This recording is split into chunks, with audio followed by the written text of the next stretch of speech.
Good night, everybody. This is Cinnamon Noir. And this is the Ramen Shaman. Welcome to Pink Hour. This is a sort of demo game that was made by Pixel to promote Kero Blaster. There are two of these games. They're both free. You can get them on Steam. And I recommend you play them because they're fun and they sort of pique your interest in Kero Blaster. They're a nice way to get interested in it. I'm just demonstrating here how I changed the controls. This is how I played controls for all Kero Blaster stuff. And you may notice, if you're perceptive, that this is exactly the way that Shovel Knight is played. Key rebinding. Yeah, it's weird. Shovel Knight has so accustomed me to this that, like, this is the way I play games now. It feels completely natural. Also, I play every 2D game this way. The shape isn't completely right, but you look kind of like a pink version of the cheat. You're right. It is kind of like the cheat. Like In this world, though, this is just what people look like. Yeah. This is what most people look like. Like, your frog guy is not typical. This pink lady, she's typical. Anyway, you might be able to see by her hat, but she is a secretary. And she shoots these weird little pink blobs. I don't know what that is. She doesn't have a gun like Frog Guy. No, she's just got, like, hand blast powers a la, Cuphead. Anyway, we've seen enough of the first part of Kero Blaster to know that these are all enemies from the game, and assets that are very similar to the game. This really is just a basic kind of demo.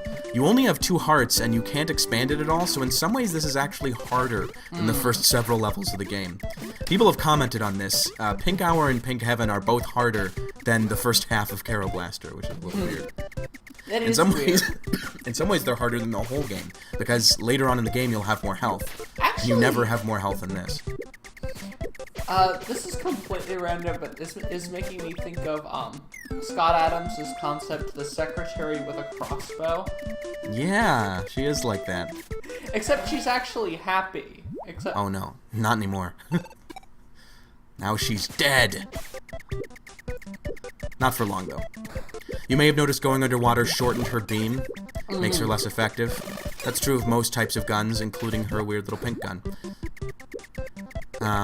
This is kind of tough, actually. Yeah, it's surprisingly tough, especially if you're not used to the controls yet. I don't know, people criticize that, but I think, you know, free game, and it's nice that it accustoms you to how to play this game really well. That's clever. Yeah, you just dodge that. And then there's a little bonus here, just like in the real game. It's just like playing actual Kero Blaster, except the diet version. It seems kind of odd to have a demo that's, like, arguably harder than the early sections of your actual game. Yeah, it's funny. I do think there is kind of a reason for that, though, you know? It's like when Goku trained with those heavy weights on his legs, and then when he did the real thing, it seemed so much easier, you know? Yeah, so I'm comparing playing video games to Goku fighting aliens. They're both equally important, I think we can agree on that. One thing that's interesting and completely off topic, so apparently in older times, it was somewhat common to train newbies in swordsmanship using, like, blades that were not only blunt, but also weighted. Well, that makes sense, because in real life, swords weigh, like, 20 pounds, your armor would weigh tons. You did need to know how to deal with weight. Actually, well, swords would never weigh 20 pounds. Like, a long sword... What I meant was that they're heavier than you'd expect. Yeah, they are heavier in your hand than you'd expect, but the thing is, modern swordsmanship trainers actually recommend against training with overly heavy practice weapons, because it gets your muscle memory wrong. Anyway, did you notice something? When I got hit that one time, the document broke, so now I don't have it anymore. I did this whole thing for the document and then I lost it. Oh. Now we have to apologize to the boss. But it turns out... What? Who hasn't yet started becoming massive. Yeah, this is a side project. I think these both take place before the start of Kero Blaster. Anyway, turns out she already has it. The boss. She already had the document, so we didn't even need it. So that was interesting. What, a test? I have no idea, but if it was a test, I failed, and I'm probably going to get fired during the next recession. That's okay, though. I won the game, kind of. Kind of. No, actually, I don't think you get to see the credits if you get this ending. Uh-huh. So we are going to do something that I don't often do. We are going to play hard mode, and you will see that as soon as this is over. Interesting. Yep, see, you just get at the end. You don't get credits. And yes, there are credits in a 10-minute long demo. It's kind of weird. So, As you'd expect. I was not able to get the good ending in easy mode, but oddly, without even intending to do this while I was recording, I do get the good ending on hard mode. It's weird how that works. That is bizarre. So this is hard mode. Suddenly, precision platforming is getting very important. Oh.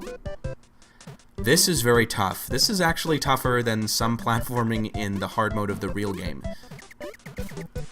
It is nothing, though, compared with the hard mode on the next sub-game, which is Pink Heaven. Bummer. Bummer, yeah. There's a lot of personality in this game. Anyway, no, this is a little nail-biting. Some of these are what people would call pixel-perfect jumps. But you do get used to it after a while. It's not too bad. And again, one of the benefits of this game is that it is short. So it's not like you're constantly in danger of losing 20 minutes of progress. This whole game takes like 5 minutes to get through. Both regular and on hard mode. I don't know what's up with this room. This does not seem like a hard mode room. I mean, it's just like 2 more enemies than were in the original game. I guess it's a breather room? That could be it. The very first room has so much precision platforming. Maybe they wanted to take it easy on you. This seems kind of tougher, though. It actually isn't. You just wait a little while and you hit the fish. I think Daisuke and Maya thought these fish sections were a lot harder than they actually are, because in the real game there's also a lot of this, and it's like they put this in places where actual challenges would be expected. Not much, though. You know, it's not a common problem, but it is a problem that crops up sometimes. This section they make harder just by putting a few more urchins and spines in here, but actually it's still very simple, just don't hit anything. This is made harder if you actually try to get rid of the urchins, which you should not do, just swim through it, it's easy. Now we have the section with the wheel. This is going to be a little bit harder than last time, but still, same strategy. Just hide like a wimp. I mean, we're a secretary. Why would anyone expect us to be able to fight that wheel? And again, why would anyone expect us to shoot pink things out of our face? True enough. I don't think that's called for in the job description. Though everyone at Cat and Frog Inc. has very difficult jobs. They're all expected to go and be above and beyond. I don't know what that cat guy does for a living, but I imagine it's pretty difficult. Actually, something that just occurred to me again. All the characters in this game have names. It's just that I've forgotten them because you only see them in one very special ending that's difficult to get. And I've only seen it once, and I don't remember a lot of their names. Maybe I'll look some of them up. The little pink girl, I think her name is like Kumomo or something. It's very strange. You can look it up if you're interested, or just wait for me to remember the names and then I'll say them on the Let's Play. Yes, that I can do, I suppose. So the boss isn't that much harder in this. And actually, oddly enough, I think it's almost a little easier to get through this section without being hit than it was in the easy mode. That is I don't know weird. what that's about. Maybe if you die, you also lose the document, and this does make it a lot easier to fall in a pit. But I wouldn't know, because that's never happened to me.